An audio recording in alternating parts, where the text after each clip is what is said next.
E eu quero que você abra, por gentileza, a sua Bíblia, na primeira epístola de Pedro, no capítulo 2.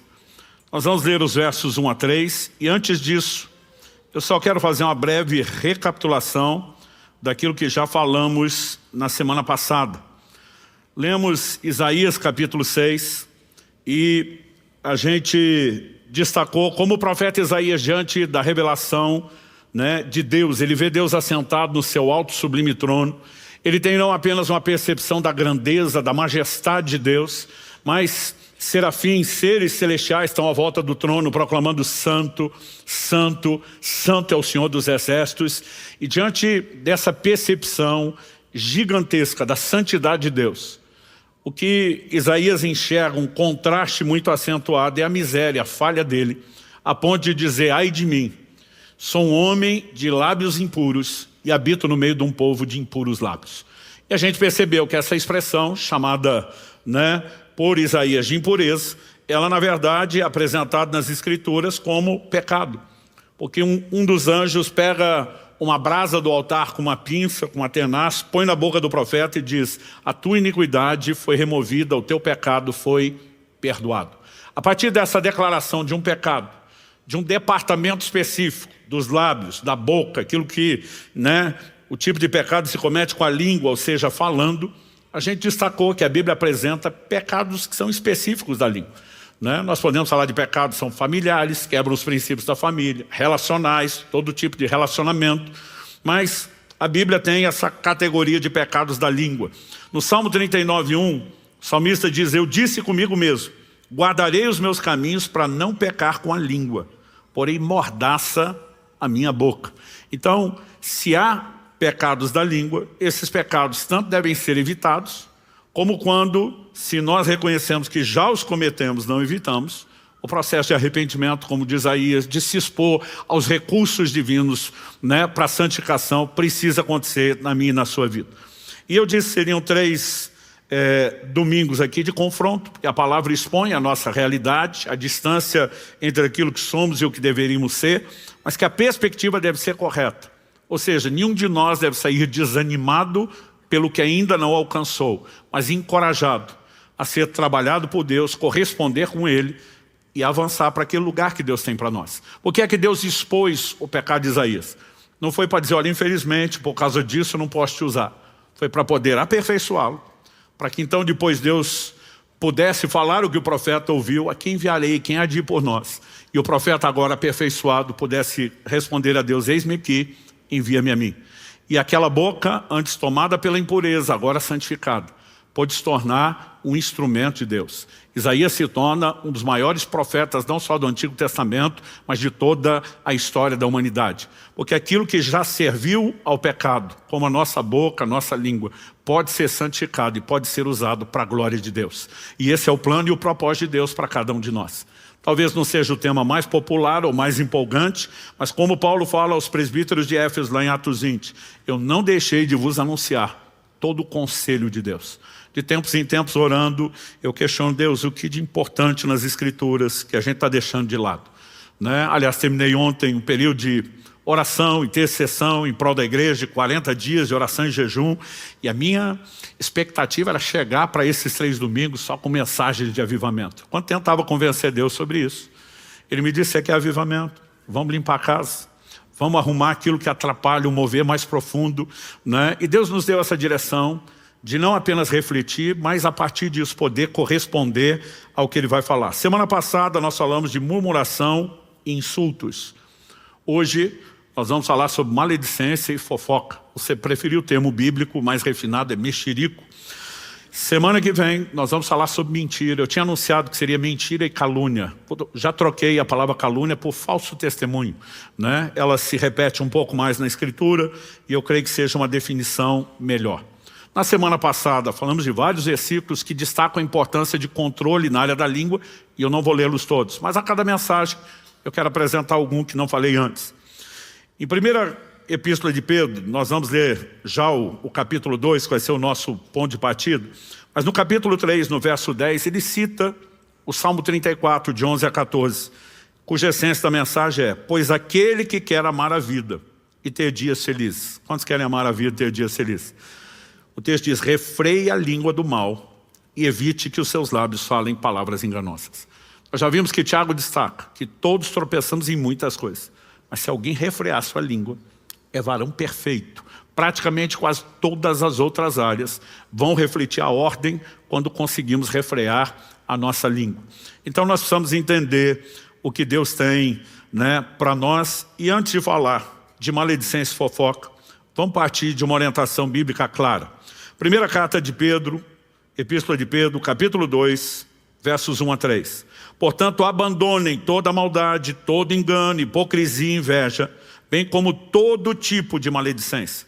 Como crianças recém-nascidas, desejem o genuíno leite espiritual, para que por ele lhe seja dado crescimento para a salvação, se é que você já tem experiência de que o Senhor é bondoso.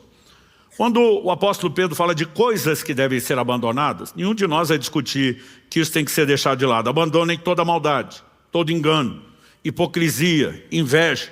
Ninguém vai relativizar e dizer, está tudo bem ser um cristão com tanto de maldade, com um pouco de engano, né, com inveja, com hipocrisia.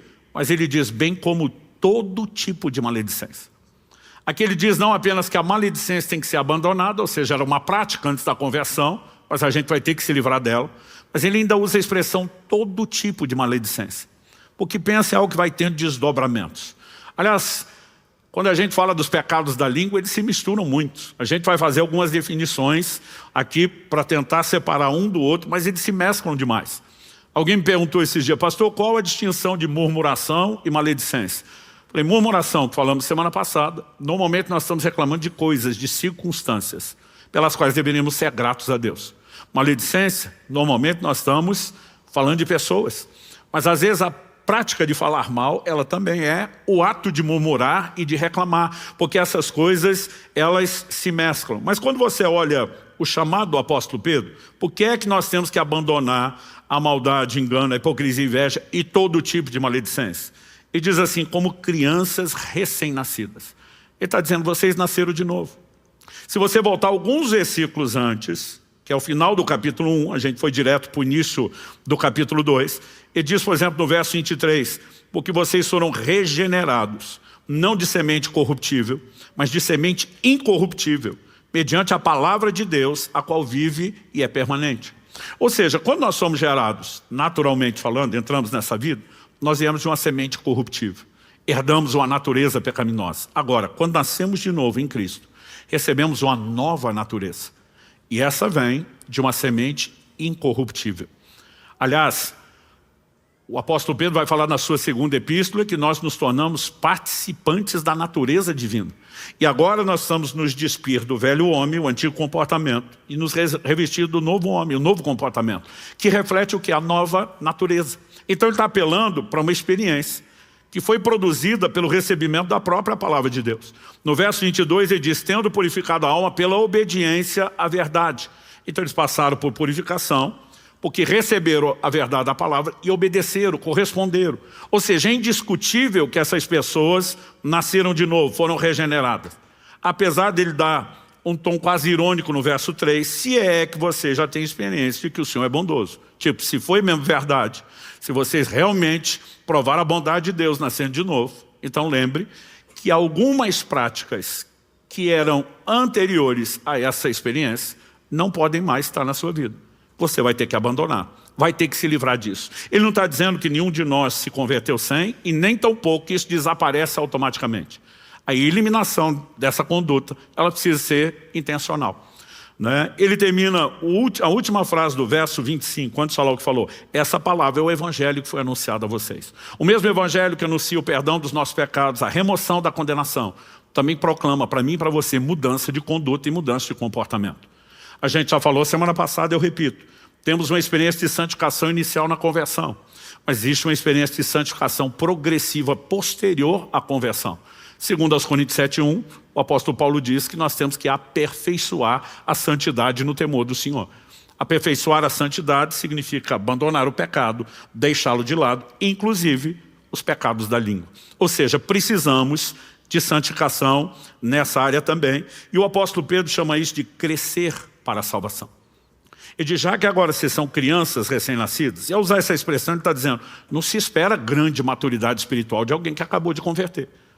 Mas o que se espera é que essa criança chore pelo leite, anseie pelo alimento, porque o alimento vai fazê-la crescer. Então, evidentemente, nós temos que ser pacientes, porque transformação é um processo, mas todo crente precisa ter um tamanho anseio pela palavra, a ponto de permitir que essa mesma palavra que ele deseja o faça crescer para a salvação. A salvação não é ato consumado. Aquilo que começou está em desenvolvimento. Nas palavras de Paulo aos Filipenses, desenvolvei a vossa salvação com temor e tremor, o que envolve abandonar a prática da maledicência, porque isso é apresentado nas Escrituras, eu quero deixar claro, como pecado.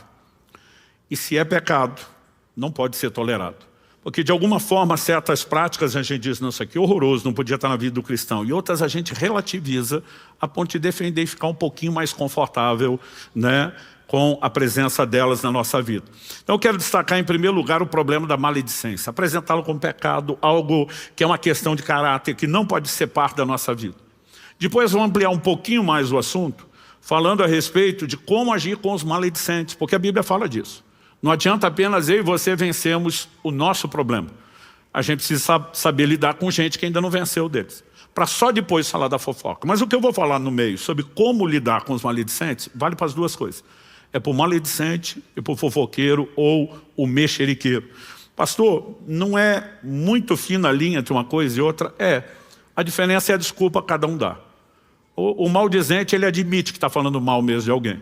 O fofoqueiro, às vezes, ele diz, não estou falando de ninguém, só estou contando as coisas. Tipo assim, só estou passando um fato, faça você o juízo que quiser. Então, às vezes, ele tem uma desculpa de tipo, eu não quero depreciar. Mas a verdade é quando você expõe certas situações que não precisavam ser expostas. Você está levando as pessoas a fazer mau juízo, né, dessas outras. Mas como a Bíblia fala tanto de um como de outro, eu vou separar os dois assuntos. No meio, eu vou falar sobre como agir, né, com o maldizente, mas isso também serve para o mexeriqueiro, como é a linguagem bíblica. Então vamos para o problema da maledicência. Em primeiro lugar, Tiago capítulo 4, 11, diz assim, irmãos, não falem mal uns dos outros. O texto é claro, é direto. Não precisa discutir, não precisa de interpretação, não precisa de nenhuma análise profunda. Aliás, você pode repetir comigo, diga, não falem mal uns dos outros. Curioso que ele está dizendo, irmãos, ele não está falando, olha, isso é um problema de quem não tem Jesus. Porque a gente já se converteu com esse problema. Alguns de nós crescemos em lares onde havia uma estrutura de entendimento bíblico. Eu tive esse privilégio, né? Não se ouvia falar mal dos outros dentro da minha casa. A gente foi instruído sobre isso. Nem todos tiveram o mesmo bom exemplo que eu tive. Alguns cresceram, na verdade, tendo um péssimo exemplo. Mas eu descobri que mesmo quem foi ensinado sobre o que é certo, teve bom exemplo, descobre que a maledicência tem uma outra raiz, é a sua natureza pecaminosa. E a inclinação a cometê-la está dentro de todos nós. Então alguns, né, vamos ter que simplesmente lidar com um tipo de história, outros com outros. Mas a orientação bíblica é antiga, porque naquela época os problemas eram os mesmos de hoje. Aliás, você pode olhar, Tiago está falando cerca de 2.000 anos atrás, você pode voltar mais de 3.500 anos atrás, né? Na época, por exemplo, ali de Moisés, ou mesmo antes de Moisés, o início dos registros bíblicos, e você vai perceber que problemas como esse já eram cometidos desde o início da humanidade, porque tem a ver com a natureza. Mas Tiago não para aí, ele diz, irmãos, não falem mal uns dos outros. Eu vou ler o verso 10 e 11. Aquele que fala mal do irmão ou julga seu irmão, fala mal da lei e julga a lei. Ora, se você julga a lei, já não é observador da lei, mas juiz. Então, em primeiro lugar, nós temos uma ordem clara de não falar mal dos outros.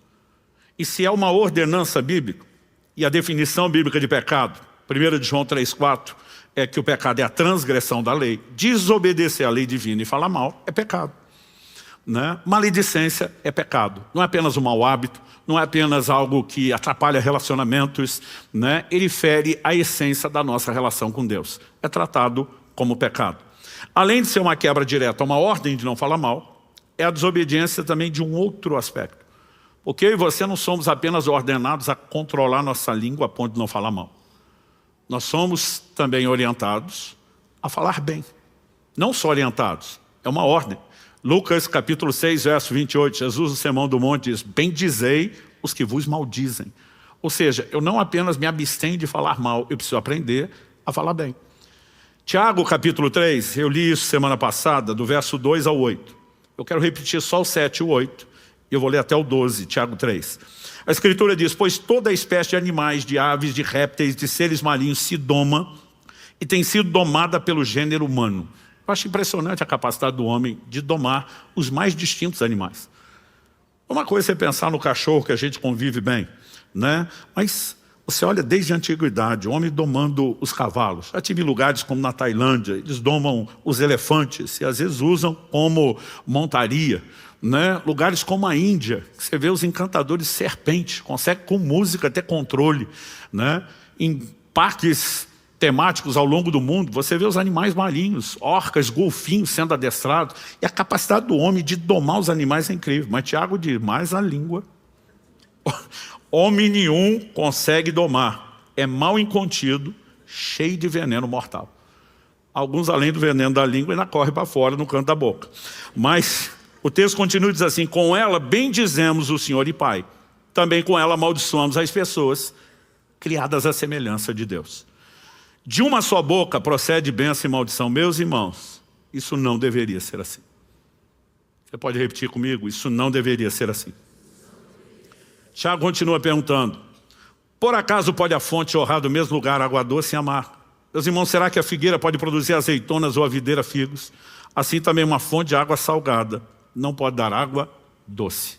A mesma boca não pode produzir bênção e maldição. Pastor, então só vou não amaldiçoar. Não, você não pode só não amaldiçoar. Você tem que abençoar, você tem que bendizer. Não apenas a Deus, mas falar bem, né? Bem dizer no sentido de abençoar, não, né? Louvor no sentido de exaltação como culto às pessoas. É uma ordem bíblica. E a maledicência, ela quebra a proibição de falar mal e ela violenta a ordenança de falar bem. Então dá para chamar de um pecado duplo, né? Com a mesma coisa você conseguiu quebrar 2 mandamentos. Agora, a questão não é se eu e você temos que lidar com a maledicência, é quanto ainda temos que lidar. É quanto disso ainda tem dentro de nós. Não significa que eu e você não tivemos nenhum tipo de mudança, né? Mas Tiago, antes de falar da língua, no capítulo 1 e no verso 18, ele fala que Deus, segundo o seu querer, nos gerou pela palavra da verdade. Está falando da experiência de novo nascimento. Quando chega no verso 21, ele diz: portanto, deixando toda a impureza e acúmulo de maldade, acolham com mansidão a palavra implantada em vocês, a qual é poderosa para salvar as vossas almas. Né? Ele está falando de uma palavra que já nos regenerou, mas que agora tem que ser acolhida, não no nível do nosso espírito, onde ela entrou como semente incorruptível, gerando a nova natureza, mas agora ela tem que ser acolhida e abraçada para restaurar nossa alma. Vai mexer nas nossas emoções, na nossa vontade, na maneira de pensar. Por quê? Ele falou que ainda existe acúmulo. Algumas versões traduziram isso como vestígio de maldade. Quando eu e você nos convertemos, né, a gente pode olhar e muito do mal que esteve presente na nossa vida foi arrancado, graças a Deus. Mas normalmente ele deixa vestígio. É impressionante como os peritos criminais conseguem, pelos vestígios da cena do crime, às vezes conseguir saber que tipo de crime foi cometido. Então, se tem uma parede furada de bala, sabe que uma arma foi disparada. Dependendo a angulação, sabe a altura do disparo. Dependendo da profundidade de penetração da bala, a distância que estava. Porque às vezes o vestígio, ele denuncia o crime, não está mais lá. Mas ele dá para saber o que aconteceu. E alguns de nós temos marcas e vestígios de coisas que já não estão presentes na nossa vida, mas que ainda, enquanto vestígio, tem que ser tratado. Então, acúmulo de maldade. Alguns de nós já não falamos mal como falávamos antes, mas às vezes ficamos naquela compensação. Já não é como antes, mas ainda temos coisas a ser tratadas. Esse assunto da maledicência, talvez de todos os pecados da língua que estamos destacando aqui, é uma das coisas que Deus mais fortemente, né, procurou trabalhar no meu coração, me fazendo entender se é uma questão de caráter. Em 2001, lembra exatamente o ano, né, porque foi pouco tempo depois daquele atentado terrorista das Torres Gêmeas nos Estados Unidos, que aconteceu em setembro de 2001. Então isso, né, aconteceu depois da metade da segunda quinzena de setembro, ali até o começo de outubro, alguma coisa assim. Eu tive um desafio na área de de saúde, que eu tive um problema antigo, que quase não se ouve falar hoje em dia. Na época que eu tive, há 24 anos atrás, já não era tão comum, né? Eu lembro quando fui conversar com o médico, tentando descobrir o que estava acontecendo com a minha perna, eu falei para ele, a avó da minha esposa diz que é erisipela. Ele falou, se a avó da sua esposa disse, porque elas têm um poder diagnóstico melhor que o nosso, que a gente quase não vê isso hoje. Eu lembro que eu ri da conversa dele. Mas ele basicamente me explicou, falou, Luciano, a erisipela é uma bactéria, normalmente entra por alguma ferida, provavelmente no pé, porque você tem algo que está acontecendo aí na perna. Ela se manifesta no momento de baixa imunidade do corpo. Mas, em essência, o que ela provoca? Duas coisas. Primeiro, uma febre localizada intensa. Não é em todo o corpo, mas naquele lugar é absurda a mudança de temperatura. Segundo, ela mexe principalmente na circulação sanguínea. Então, a pele fica inchada, as veias parecem estar todas afetadas. E eu não podia ficar de pé. Porque o lugar vai ficando tão dolorido que quando você fica em pé e o sangue desce para a perna com um pouco mais de força, a dor era insuportável. Eu cheguei a ficar 3 semanas numa cama, levantando uma única vez, né, ao dia, para numa única ida, com um só sofrimento, fazer tudo que precisasse no banheiro, né, de necessidades a banho, era um sofrimento. Na primeira semana ainda fiquei me dando alguma desculpa, vou ter um tempo fora da correria, vou aproveitar isso orando. Mas pensa no céu que estava fechado, de bronze. Pensa na oração que não fluía, leitura bíblica que não rendia. Chegou uma hora eu falei, não, vou ler os livros que eu preciso estudar, aprender. Também não fluía. Com uma semana eu desisti da parte espiritual. Falei para minha esposa, pede para os amigos subirem, na época era pesado, televisão e videocassete. Vou para o entretenimento. Não achava que aquilo ia durar tanto tempo. Quando entrou a terceira semana, eu não aguentava mais nem ver filme. Aquilo estava um tédio, sem contar o sofrimento. Eu lembro quando entrou a terceira semana, eu comecei a orar. Falei, Deus, até hoje, todo tipo de enfermidade, de situação, desafio no corpo que eu lido, a gente enfrenta, não só com medicação, com oração e fé, né? Para você ter ideia, o médico me informou, falou, Luciano, não é qualquer antibiótico que resolve isso. Ele falou, penicilina, por exemplo, que na época ainda se usava, já não tanto. Ele falou, não vai nem cócega. Eu lembro que na época ele fez uso de um antibiótico, que era o cipro, que eles estavam usando naqueles outros ataques terroristas biológicos que apareciam traques nas cartas, né? Ele me disse o seguinte, nós vamos entrar coisa pesada, mas nada estava fazendo efeito. E eu estou ali desabafando com Deus. Falei, não estou entendendo o que está acontecendo, não estou entendendo porque eu não resolvo isso nem com medicamento, muito menos coração e fé, que é a minha maior ferramenta. Não estou entendendo por que a parte espiritual não flui. Eu estava ali só me queixando com Deus. Tem hora que a gente não sabe, chama de oração ou choração, né? E eu estava naquele momento, o Espírito Santo falou comigo de uma maneira muito clara. Ele diz, você está sendo ferido por um ataque maligno, porque você mesmo deu brecha e lugar a isso. Eu levei um susto. Eu falei, eu dei brecha. Como é que eu não sei? O que é que eu fiz? E o Senhor falou para mim, você abriu uma porta, rompendo sua proteção pelo pecado da maledicência. Primeira coisa que eu pensei, então metade da cidade tinha que estar de cama. No mínimo, para ser generoso, metade da cidade. O Espírito Santo na hora falou, metade da cidade não tem a luz da palavra que você tem. A Bíblia diz que a quem muito é dado, muito será cobrado. Cada um de nós vai ser cobrado, aliás, estou aumentando sua responsabilidade nesses domingos, de corresponder com Deus. E eu falei para Deus, que pecado exatamente maledicência? Sempre foi uma coisa que a gente procurou cuidar. E Deus me trouxe à tona claramente uma situação que a gente estava lidando no contexto da liderança da igreja. Tínhamos algumas situações a serem resolvidas. Semana passada, quando falei de murmuração, eu citei Atos 6. Com o crescimento da igreja, sempre há desafios e ajustes. E algumas viúvas começaram a ser esquecidas, isso era fato. Ninguém inventou o problema, estava lá. O que as pessoas inventaram foi o motivo do problema. Os helenistas começam a murmurar contra os hebreus, como quem diz, se a gente falasse hebraico, fosse da mesma cultura como eles, não estaríamos esquecendo. Ou seja, o problema não era a incapacidade de atender todos. Naquele momento para eles isso é preconceito. E algumas coisas começam a ter dano. Nós tínhamos alguns problemas reais e algumas reações que precisávamos cuidar, como os apóstolos levantaram para resolver. Mas não havia acordo na liderança. E eu lembro que eu me dirigi ao nosso líder principal e falei, vou falar só com você e não na frente de toda a equipe, algo que eu entendo que talvez você não esteja vendo e que as suas decisões não estão cobrindo isso. E o problema só vai piorar. Eu falei, então, vim sozinho, só eu e você, e não vou falar disso para mais ninguém. Na próxima reunião, ele abre o assunto e diz: Luciano me procurou com preocupações, que eu acho que toda a equipe tem que saber, e não é só eu. Ele não quer me expor, mas ele acredita que eu estou agindo errado, e eu quero que ele fale com vocês. A partir do aval dele, falei: você tem certeza? Ele falou: sim. Eu abri para toda a equipe. O problema, minha esposa disse: você não precisa estar certo para ganhar a discussão, você só pode ser bem persuasivo, bem argumentador. E eu convenci todo mundo do ponto de vista. Mas ele queria que eu abrisse para simplesmente dizer que nós não pegaríamos o meu caminho. O problema é que todo mundo ficou com o meu argumento. Então, quando a reunião terminou, a gente continuava as reuniões extraoficiais, conversando entre a gente. Quando Deus falou que aquilo era maledicência, eu falei: pera. Eu falei só com ele, não falei na frente de todo mundo. Eu abri para os outros que ele mandou. E o que eu estou falando agora com os outros não é nada que ele não saiba. Deus me disse: tem 2 tipos de maledicente, o falso e o honesto. Você é honesto, mas ainda está cometendo a maledicência. O que precisava ser tratado na reunião foi: você continua fermentando todo mundo. E naquele momento, Deus me fez uma pergunta, e foi isso que me quebrou. Se você tivesse se colocar no meu lugar e enviar o seu próprio filho à terra para salvar a humanidade, que tipo de pai adotivo você escolheria para ser um espelho para o seu filho? Quais características você esperar nele? Puxei a folha de papel e comecei a escrever. Não deu uma coluna, fiz a segunda, fiz a terceira. Tudo quanto é bom adjetivo que você imaginar, eu tentei nomear naquele pai, porque eu pensei: se fosse para ser pai do meu filho, já seria exigente.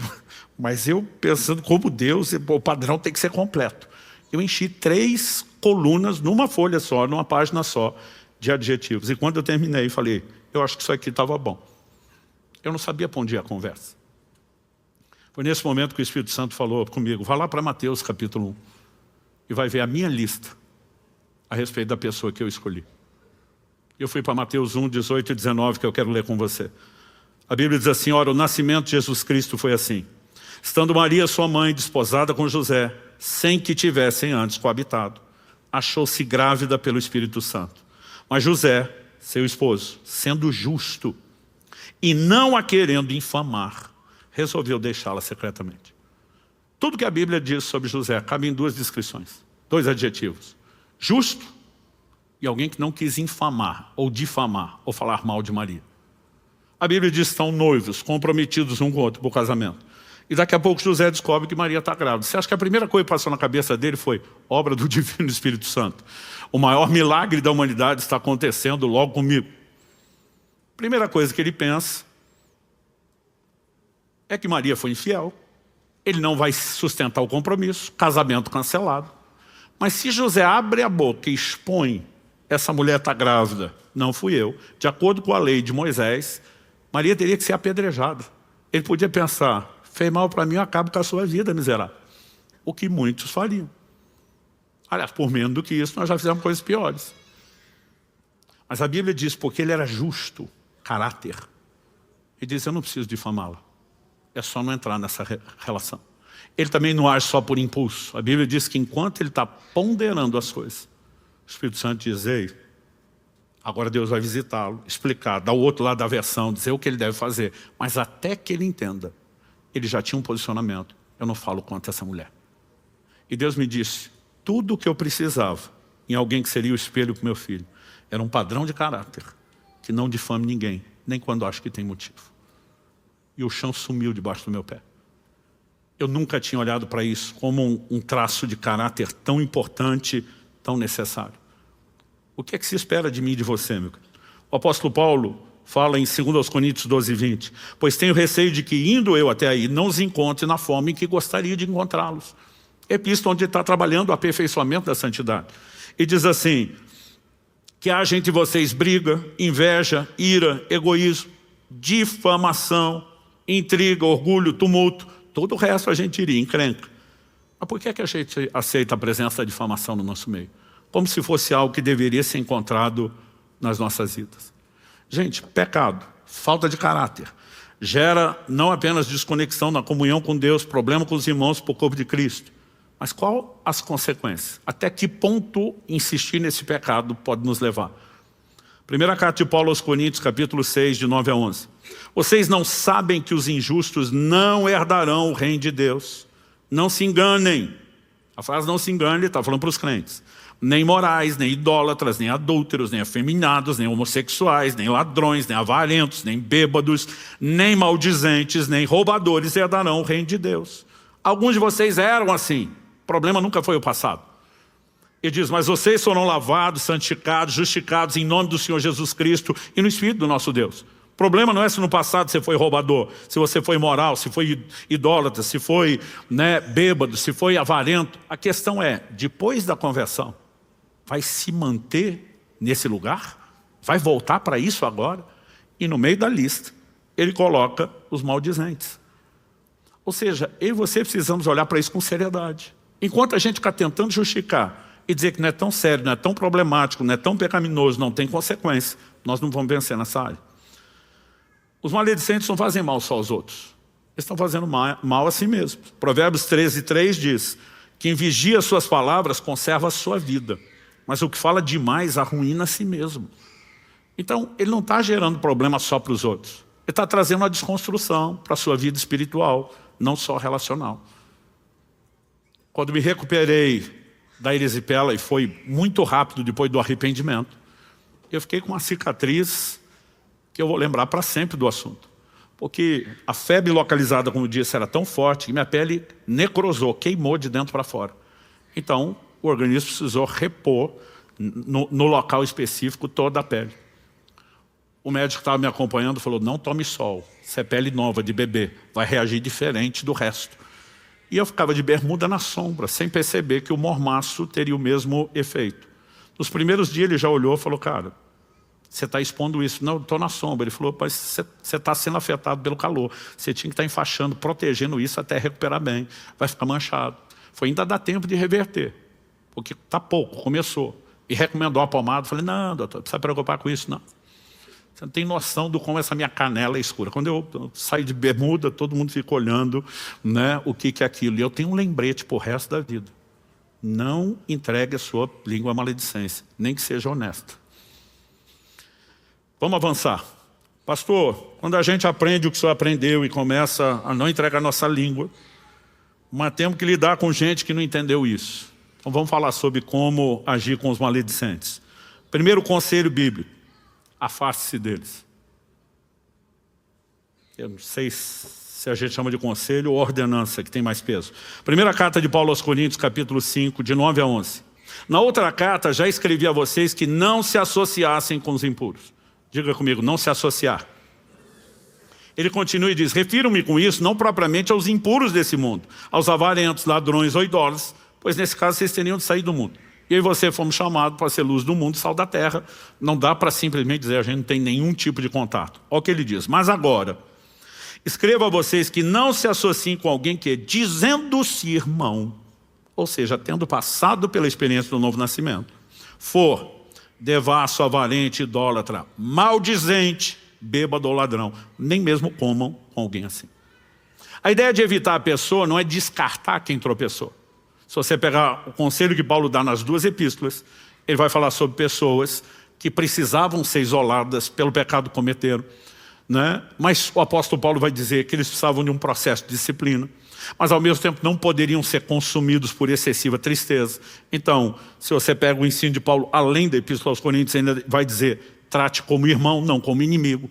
Mas havia uma medida que visava levar a pessoa a refletir sobre os seus atos e poupar. Porque quando você deixou de ser influência e insiste no contato, provavelmente você vai acabar sendo influenciado. Então, nós precisamos entender que é uma orientação bíblica clara. Afaste-se deles. Porque, entre outros motivos, algo que a Bíblia nos ensina é não alimentar o fogo da maledicência. Provérbios 26, versos 20 e 21. O texto diz, sem lenha o fogo se apaga. E não havendo difamador, infamador, quem produz má fama de alguém, cessa a discórdia. O que o carvão é para as brasas e a lenha para o fogo, o briguento é para acender uma discussão. Então vamos pegar aqui vários tópicos abordados no mesmo assunto. Difamação, discórdia, briga e discussão. Em outras palavras, ele está dizendo, se você ficar botando, né, lenha para o fogo, carvão para as brasas, o fogo não apaga nunca. Pelo contrário, você alimenta. Então, o que a Bíblia nos orienta é não alimentar o fogo. Em vez de alimentar, extinguir. Como? Em primeiro lugar, nós não podemos dar ouvidos. Paulo escreve a Timóteo e diz, não dê ouvidos a fábulas profanas de velhas caducas. Gente, se fala bobagem desde os tempos antigos. E alguém que não tem controle sobre o que sai da boca dos outros pode ter controle sobre o seu ouvido. Porque alguns de nós não estamos pecando com a boca, mas estamos pecando com o ouvido. Por quê? Se a gente não ouvir quem quer falar mal, a coisa acaba. Mas o problema é que nós damos ouvido. E depois dá ouvido, a gente passa para frente. E aí a gente peca com a boca. E o quem nos ouve, peca com o ouvido. E depois ele vai pecar, e o fogo, ele vai se retroalimentando. Na verdade, quando a Bíblia fala para não se associar, não é só não ouvir, porque a gente poderia estabelecer limites. Isso você não fala, mas eu até convivo. Mas a Escritura, ela nos mostra que o convívio com pessoas cujas práticas são questionáveis se torna cumplicidade. Então a gente não deve dar ouvido, a gente não deve andar junto. Daqui a pouco vou falar sobre isso no Mexerico, mas a Bíblia mostra que nós temos que repreender a pessoa que está no erro. Não repreender também a cumplicidade. Agora, quando você pensa nesse desenho, gente, me explica como é que justifica o que nós fazemos hoje, porque problema de relacionamento existe desde sempre, gente. Só que o problema hoje é que nós vivemos dias de globalização com um mundo que está totalmente virtualizado. Agora, me ajuda a entender qual o sentido de eu e você, como cristãos, ficar dando atenção à maledicência e fofoca por meio de posts nas redes sociais, por meio de vídeos no YouTube, notícias de sites. O pior é que os crentes têm desculpa para isso. Eu lembro de uma reunião que eu cheguei de pastores e fui participar de uma conversa e estavam falando mal de outros ministros que não estavam ali. Falei, gente, vocês já vão começar pecando? Não, a gente chama isso aqui de atualização ministerial. Sabe, eu não estou dizendo que você tem que ser descontextualizado. Me parece que Jesus era bem contextualizado. Quando alguém foi comentar com ele, o senhor está sabendo do sangue daquelas pessoas que Pilatos matou, misturou com o sacrifício deles? Jesus estava a par. Ele diz, não pense vocês que eles eram mais pecadores que os demais. Se vocês não se arrepender, vão perecer de igual modo. Jesus responde, e aqueles 18 sobre os quais desabou a torre de Siloé? Então parece que Jesus lia o jornal da época. Ele estava contextualizado. Eu não estou falando de você isolar, mas existe hoje uma pressão, gente, que nós temos que controlar tudo e falar de tudo. Toda hora as pessoas me cobram. Está sabendo de fulano? Não vai se posicionar? Falei, gente, eu lá sou o xerife do universo, que tem que ficar agora vigiando a vida de todo mundo. E não é só vigiar, investigar. Porque como é que você se pronuncia sem ouvir todos os lados?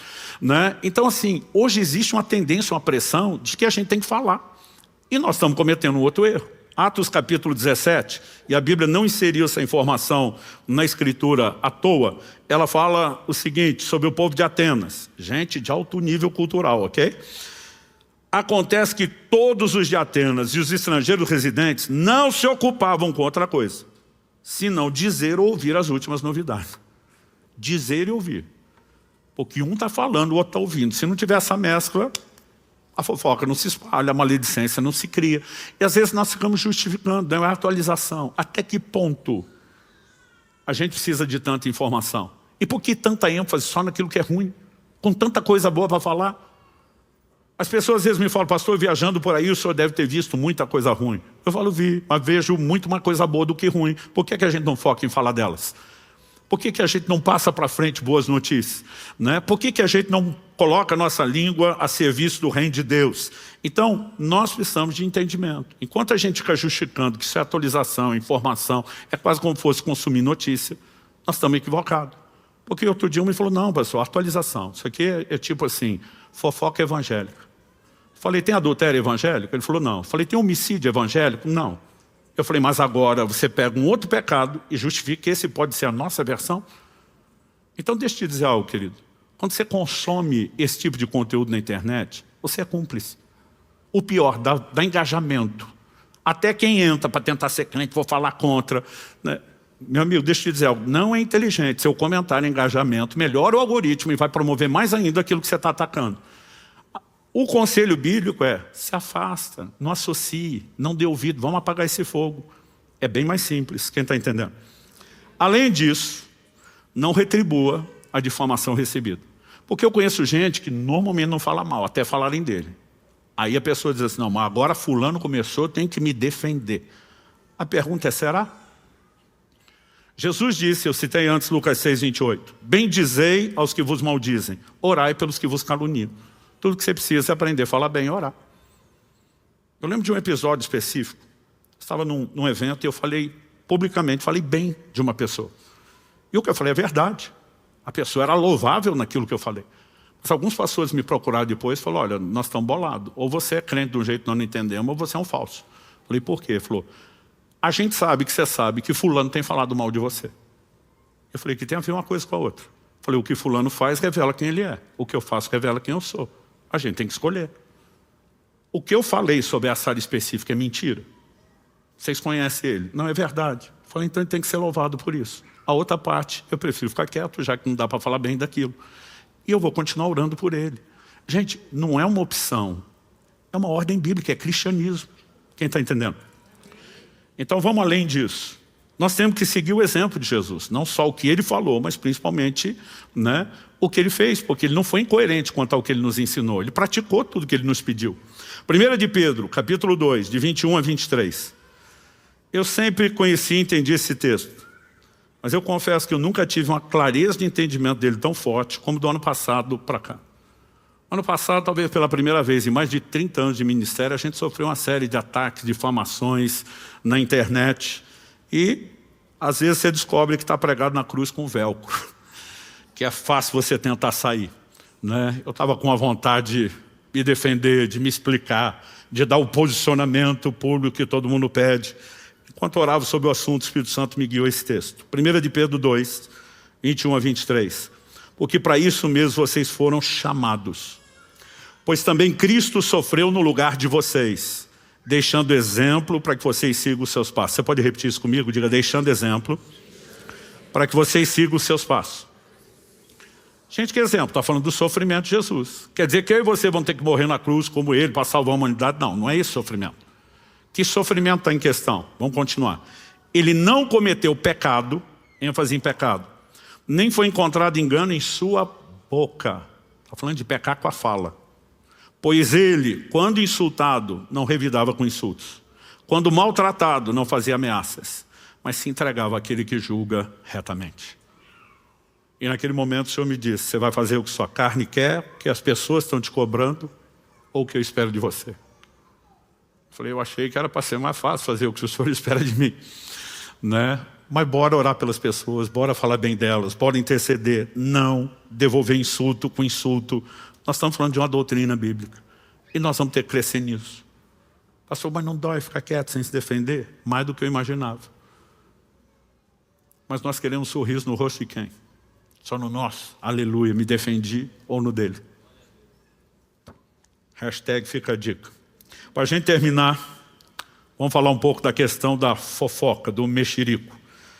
Levítico 19, 16. Eu quero ler o verso 16, 17 e 18, porque eles se relacionam.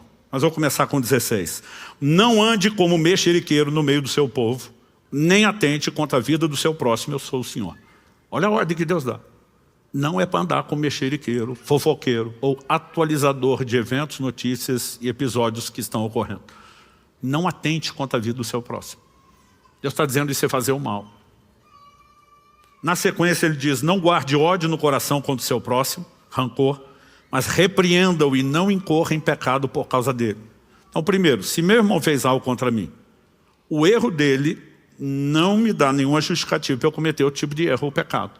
E eu agora encho o coração de rancor, de mágoa, de amargura e não perdoo, eu também vou pecar. Talvez não com o mesmo pecado que ele.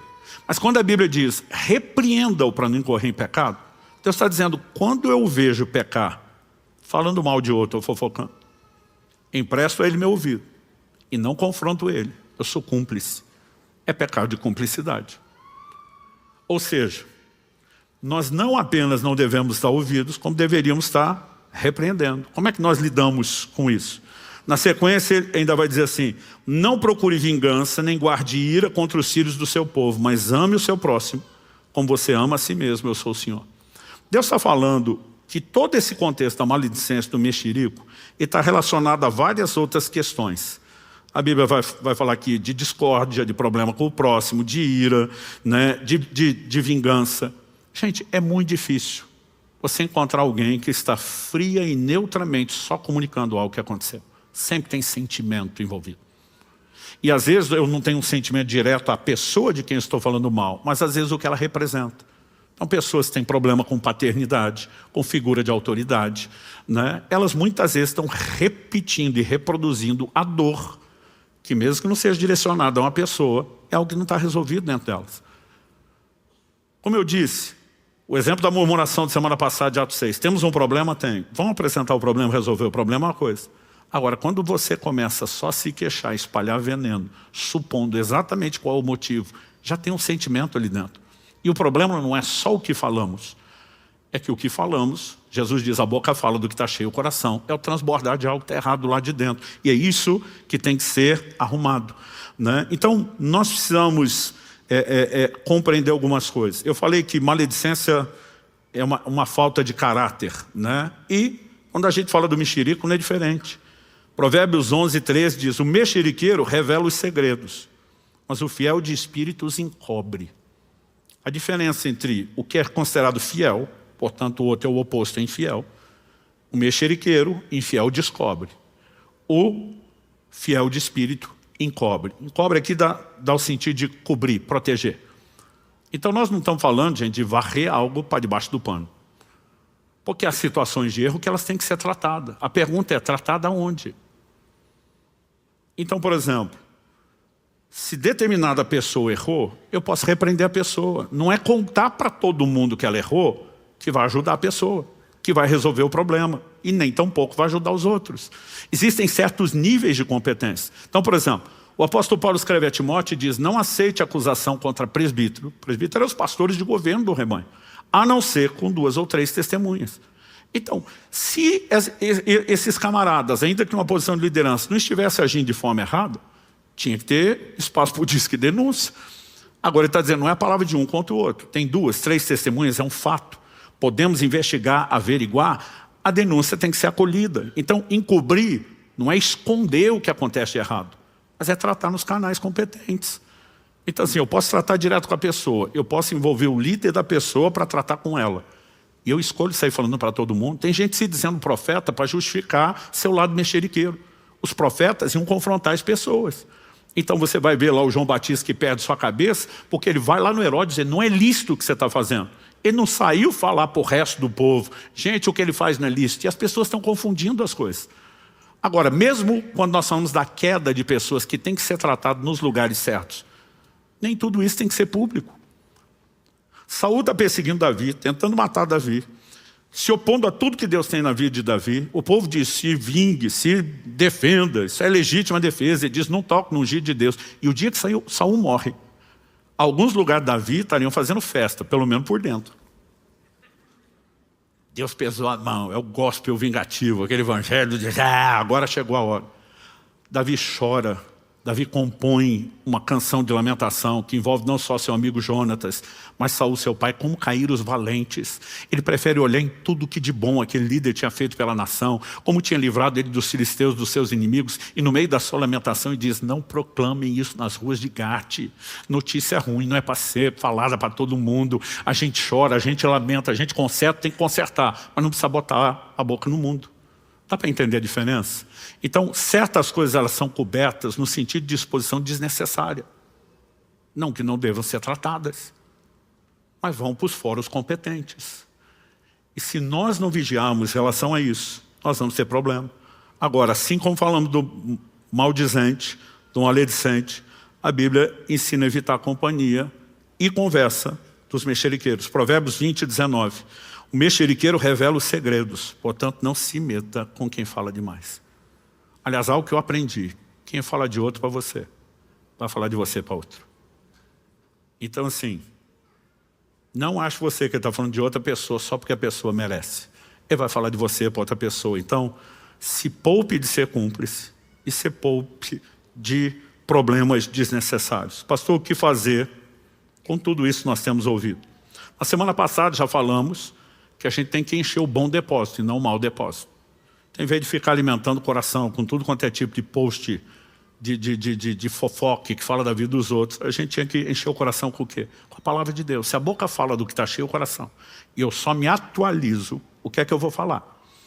Né? Agora, se eu encho o meu coração com o bom depósito, a chance de ter todo um linguajar diferente, orientado pelos padrões divinos, que vão produzir renovação da mente, mudança de comportamento, é gigante. Mas algo que eu aprendi depois da minha lição de Elisipela é que a gente tem que orar.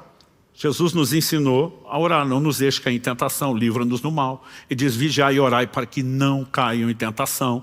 Então comecei a orar muito mais por essa questão da boca. E como eu falei semana passada, uma oração que eu fiz muito foi o Salmo 141:3. Põe guarda a minha boca, Senhor.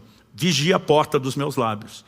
Mas eu destaquei alguns elementos práticos de como lidar com o maldizente, né? Mas a primeira coisa é você entender que maledicência, em toda sorte, seja honesta, falsa, aquela que atualiza a informação, toda sorte de maledicência tem que ser abandonada. Então, parar de falar mal é parte do crescimento espiritual. E você pode avaliar o quanto a pessoa cresceu pelo que ela fala. Controle sua língua. Provérbios 17:27 diz, quem controla suas palavras possui conhecimento e o sereno de espírito é inteligente. Né? Já vimos instruções de se afastar dos maledicentes, ainda que virtuais, se necessário ou se possível repreendê-los, mas eu quero tocar de novo no assunto de Isaías. Quando a gente reconhece o erro, e Deus não expõe o erro para gerar um senso de culpa ou condenação, nós precisamos de arrependimento. O arrependimento nos leva a um toque divino, não só de perdão, mas de santificação.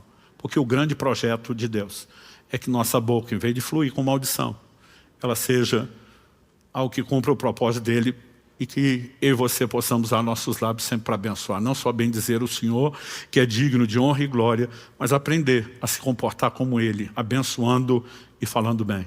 O arrependimento, o reconhecimento, a própria instrução bíblica, ela é necessária. Sem ela, jamais perceberemos como estamos errando e nem a necessidade de conserto. Então, a minha oração é que essa série de mensagens te ajude a reavaliar para melhor. Não para desânimo, não para se condenar, mas para dizer, eu também preciso crescer. Como eu disse antes, a questão não é se eu e você estamos envolvidos com murmuração, né, com maledicência ou fofoca, é o quanto ainda estamos. Mas todo esse resíduo tem que ser tirado, tem que ser eliminado. E nós vamos, com a graça de Deus, né, exercer controle, refrear a língua e vamos vencer nessa área, o que vai nos ajudar a ter vitória em muitas outras. Você recebe essa palavra? Vamos ficar em pé, vamos orar. Pai, pedimos mais uma vez graça e favor do alto. Não apenas que haja compreensão e entendimento espiritual da Tua palavra, indo muito além da capacidade, ó Deus, só de mera compreensão humana, racional, mais do que estímulo emocional. Nós oramos, ó Deus, por aquele nível de compreensão que nos permite não apenas nos examinarmos, mas expostos diante do espelho da Tua palavra, realmente nos enxergarmos para que possamos ser tratados e trabalhados. Nós oramos que aquilo que o Senhor começou continue. Não apenas o Teu toque, o Teu trato, o Teu despertamento, chamar a atenção para o assunto, mas o Teu trabalhar nas nossas vidas. Nós queremos Te honrar em todas as áreas. E Senhor, nós oramos, ajuda-nos. Manifesta em nós a Tua graça, porque queremos crescer para a salvação.